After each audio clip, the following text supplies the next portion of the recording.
Hello everyone, আমি মৌসুমি আর একটা নতুন ভিডিওতে সকলকে অনেক অনেক স্বাগতম।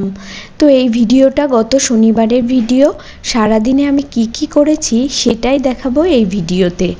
সেদিন দুপুরের মেনুতে ছিল খারকোল পাতা বাটা, মাটনের ঝোল আর উপরের ছাদ বাগানের লাল শাক রান্না। চলুন যাই উপরের ছাদ বাগান থেকে লাল শাক তুলে নিয়ে আসি। তো হ্যালো এভরিওয়ান, গুড মর্নিং। তো আমি ছাদে এসেছি, আমাদের লাল শাক হয়েছে, বাবা শাক লাগিয়েছিল, সেটা বড় হয়েছে, সেটা তুলে নিয়ে রান্না করব আজকে দুপুরে।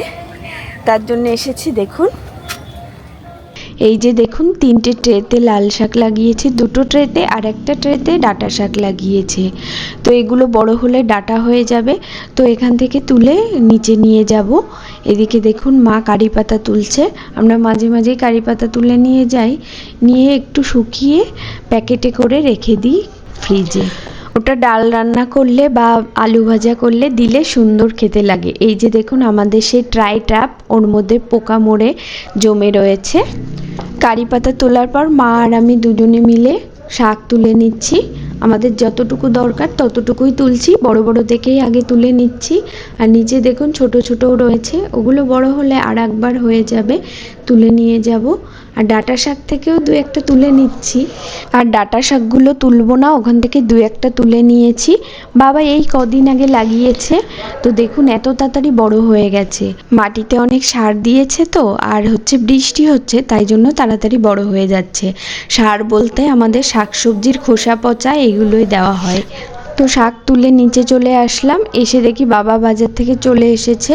বাবা বলল বাজার থেকে খারকোল পাতা এনেছে, ওটা বাটা করতে। তো এই ভিডিওতে আপনারা পুরো রেসিপিটা দেখতে পাবেন, আমি কিভাবে খারকোল পাতা বাটা করি। খেতে দারুণ টেস্টি হয়, আপনারা এইভাবে বানাতে পারেন। দেখুন আমি সকালের ব্রেকফাস্ট বানাচ্ছি। বাবা পাউরুটি এনেছে, বাবা যে ব্রাউন ব্রেড এনেছিল ওটা সেঁকে নিচ্ছি। তারপর আমের জেলি মাখিয়ে সবাইকে পরিবেশন করব। আমের জেলি আমাদের গাছের আম দিয়ে বানানো হয়েছিল, ঝড়ে অনেক আম পড়ে গেছিল, তখন মা বানিয়ে রেখে দিয়েছিল, ফ্রিজে স্টোর করে রেখেছিলাম। তো পাউরুটির মধ্যে নাকি ব্রাউন ব্রেড খাওয়া ভালো। আমরা যেদিন পাউরুটি খাই সেদিন বেশিরভাগই ব্রাউন ব্রেড খাই। তো দেখুন ছুরি দিয়ে কেটে নিয়েছি, এবার আমের জেলি মাখিয়ে নিচ্ছি। আমরা বাড়ির সবাই জেলি দিয়ে পাউরুটি খাবো, আর আমার কর্তামশাই সে ডিম টোস্ট করে দিতে হবে, তারপরে খাবে। ও বেশি না মিষ্টি খেতে চায় না। ফ্যামিলিতে যে কজন মেম্বার থাকে তারা যদি একই জিনিস খায় তাহলে তাড়াতাড়ি রান্না হয়ে যায়, আর যদি আলাদা আলাদা খায় তাহলে রান্না করতে কিন্তু দেরি হয়।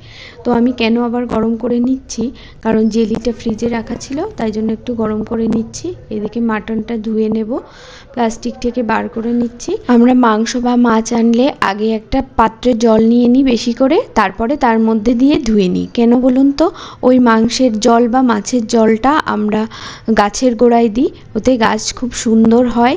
লাউ কুমড়ো গাছ বা এই যে আঙুর গাছ না, এর গোড়ায় দিলে সেই ফলগুলো খেতে খুব টেস্টি হয়। মাংস ধোয়ার পর মা ম্যারিনেট করে রাখছে। তো ম্যারিনেটের জন্য নুন, হলুদ, আদা রসুন কাঁচা লঙ্কা বাটা, কাশ্মীরি লঙ্কার গুঁড়ো, লাল লঙ্কার গুঁড়ো, জিরের গুঁড়ো, ধনের গুঁড়ো আর টক দই দিয়ে সুন্দর করে, আর সাথে আর একটু সর্ষের তেল দিয়ে ভালো করে মাখিয়ে রেখে দিচ্ছে। এই যে টক দইটা মা ব্যবহার করছে, এটা আমরা বাড়িতেই পাতি। তো কিভাবে পাতি সেটা অন্য একটা ভিডিওতে আপনাদেরকে দেখাবো। আমরা কখনো বাইরে থেকে কিনে খাই না দই, টক দই নিজেরা বাড়িতেই বানাই। মা মাংস ম্যারিনেট করে উপরে চলে যাচ্ছে, পুজো দেবে। এই ফাঁকে আমি লাল শাকটা করব আর খারকোল পাতা বাটা করব। খারকোল পাতাকে অনেকে ঘ্যাটকোল পাতা বলে থাকে, আপনারা কি বলেন সেটা কমেন্টে জানাবেন। সত্যি কথা বলতে খারকোল পাতা বাটা আমার ভীষণ ফেভারিট। আমার অর্ধেক ভাত ওই দিয়েই খাওয়া হয়ে যায়, আর যদি চিংড়ি মাছ দেওয়া হয় তো কোনো কথাই নেই। তো আমি আজকে চিংড়ি মাছ দিয়ে পুরো রেসিপিটা করব, খারকোল পাতা বাটা। তার জন্য আমি প্রথমে পাতাগুলো নিয়ে নিলাম, ভালো ভালো দেখে একটু কচি কচি দেখে পাতা নিয়ে নেব। এবার একটা বড় পাত্রে জল নিয়ে ভালো করে ধুয়ে নেব। এদিকে আমার হাজব্যান্ডকে খেতে দেবো। তো ডিম টোস্ট বানিয়ে রেখেছিলাম, তাতে একটু সস লাগিয়ে দিয়ে আসলাম।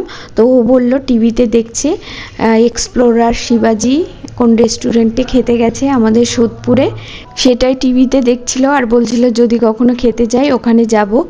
এবার ধোয়া খারকোল পাতাগুলোকে খালি কড়াইতে দিয়ে নুন হলুদ দিয়ে সেদ্ধ করে নেব। আপনারা চাইলে পাতাগুলোকে কুচিয়ে নিয়ে তারপরে কড়াইতে দিয়ে সেদ্ধ করতে পারেন। আমি আর কুচালাম না, একবারেই দিয়ে দিলাম। এবার চিংড়ি মাছ দেখুন নুন হলুদ মাখিয়ে নিয়েছি। এবার ঢাকা খুলে উল্টে দিলাম, দিয়ে পুরো জল শুকিয়েও গেছে, সেদ্ধও হয়ে গেছে। এবার একটা পাত্রে তুলে নিচ্ছি।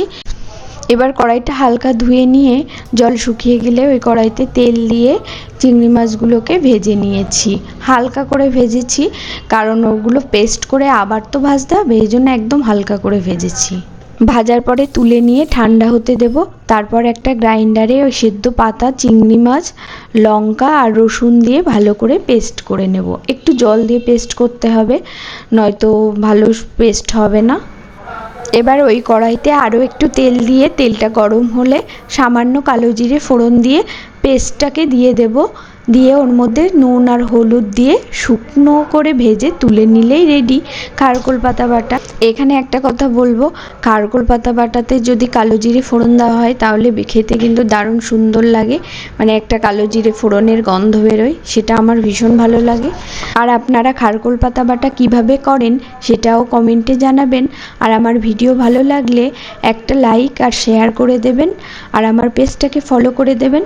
সকলকে অসংখ্য অসংখ্য ধন্যবাদ আমার ভিডিও দেখার জন্য।